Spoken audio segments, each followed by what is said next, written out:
Green Sichuan Pepper Genovese Penne pasta. It was time for basil to meet up with the green Sichuan peppers. Let's get started by preparing some tomato confit. Rinse your tomatoes, cut them gently on the top and place them into an oven tray. Add the extra virgin olive oil into the tray, add in a pinch of salt and sugar on top, pour in some green Sichuan peppers and the remaining aromatics and mix well.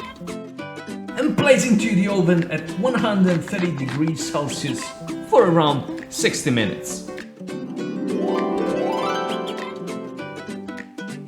Pour the pesto sauce into a pan with some extra virgin olive oil and green Sichuan pepper oil.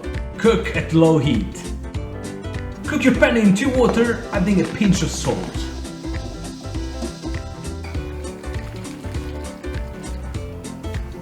Then place them into the pan with the pesto sauce. And here remember Mama's secret. Add in some of the cooking water, the starchy pasta water. Mix well until the pesto sauce has thickened up together with the pasta. And then place the pasta into an empty plate, adding in the tomato confit.